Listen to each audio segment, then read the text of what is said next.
Assalomu alaykum. Kanal a'zolari, YouTube foydalanuvchilari. Bugun ham ekstremalniy obzor, ya'ni PlayStation 4 Pro sotib olgandim. Buni ham xuddi avvalgi PlayStation 3 Slimni sotib olganimda, buni ham demak tekshirmasdan, ya'ni video vizitda yoki videosini ko'rganim yo'qda ishlashini. Egasi chet elda safarda. Buni uydagilar tushunmaydi, qanday qo'yib ko'rsatib berishdi. O'shaning uchun ular bor narsani o'rab shunday sotib olishyapti. Endi buni ishlaydimi, ishlamaydimi, hozir birgalikda guvoh bo'lamiz. Video yoqsa like bosing, obuna bo'ling, do'stlar bilan ishing. Qani biz ketdik.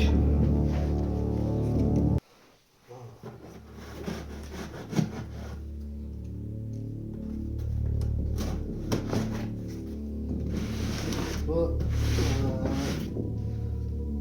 Qoraqalpog'iston viloyatidan keldi. Qo'ng'irot degan joydan.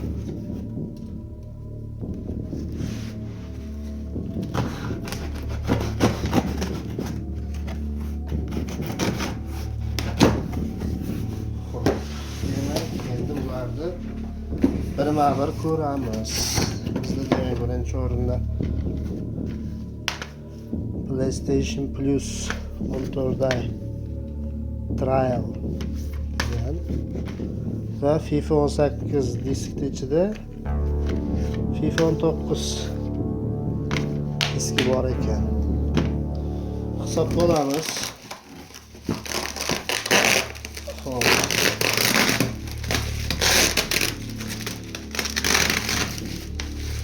Joysticklarni ajoyib holatda qo'shib o'ragan shekilli.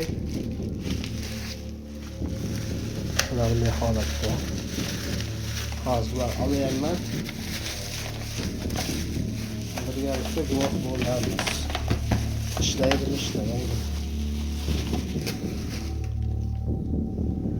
Demak, hamma joysticklar originalga o'xshayapti. Ancha ishlatilgan. Ekan. Birinchi reviziyada bular. O'sha 2014-yilda chiqqan reviziyalar bular. Ishlaydimi, ishlamaydimi? Bularni ham hozir ko'ramiz. Demak, bu yerda hozir bunaqangi demak PlayStation 4 Pro birinchi, ikkinchi reviziya, demak birinchi, ikkinchi reviziyasi mana bunaqangi pitaniya kabel ketadi, mana shunaqangi. Uchinchi reviziyada oddiy pitaniya kabel ketadi. Zaryadnoy kabel bu yerda ham xuddi shunday.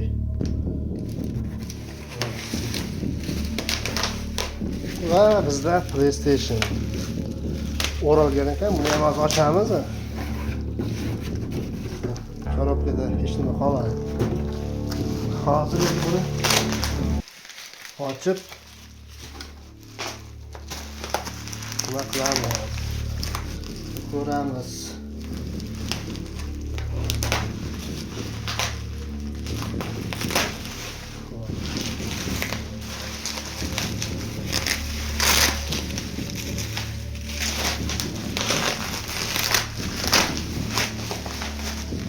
Yaxshi o'ragan ekan. Bu demak yaxshi. Chunki Qoraqalpog'istondan kelyaptimi, demak yaxshilab o'rab berishimiz kerak. Demak bizda xo'p. Versiyasi necha ekan? 70. Demak bu birinchi reviziya. Plombalari ochilgan. Скорее всего, nima deydi? Terapasda shunaqa ishlar qilingan bo'lishi kerak.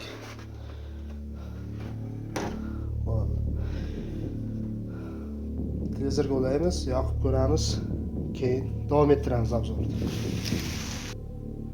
PlayStation uladim, endi yoqamiz. 1 2 3 ketdi. PlayStation yondi. Xo'p, kanalimizga kiramiz. Logotip paydo bo'ldi. Endi joystickimizni qo'shib ko'ramiz. Yonmayapti. Bitta joystick yonmayapti. Ikkinchisi ham yonmayapti. Bataryalar bo'lganmi? Uchinchisi ham yonmadi. Endi bunga xo'p, zaryadnoy kabelni ulaymiz. Zaryadnoy kabelni ulab, uni PlayStation joystickiga ulab hozir yoqib olamiz. PlayStation yondi. Xo'p, zaryadga ketyapti, ulaymiz. Ulandi. Ichida FIFA 24 bilan Assassin's Creed Valhalla o'yinlari bor ekan. Bizga nima qiziq? Bizga albatta xotira endi 1 terabayt bo'lsa kerak. Mayli, xotirasini ham ko'rib ketamiz.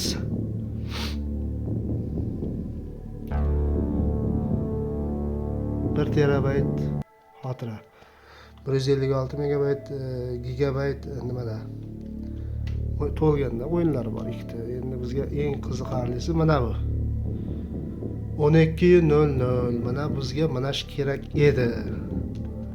Nimaga desangiz, proshivka bo'ladigan versiya. Valhalla o'yiniga kiramiz.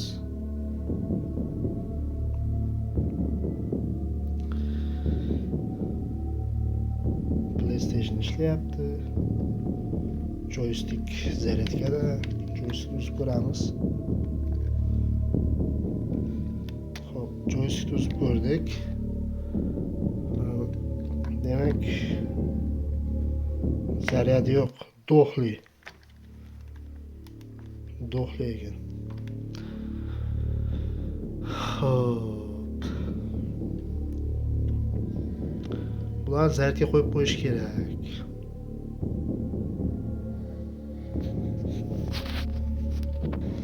Ikkinchi kabelni ham zaryadga qo'yib qo'ydim.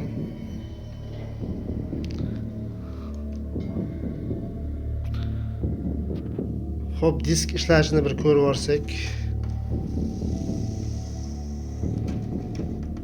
FIFA 19 diskda.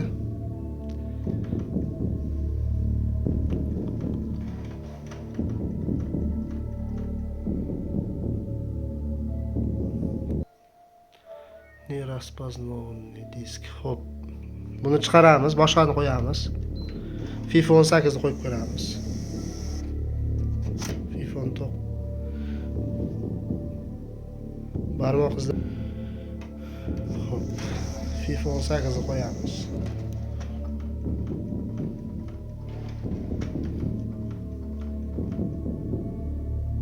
Buni ham o'qimadi.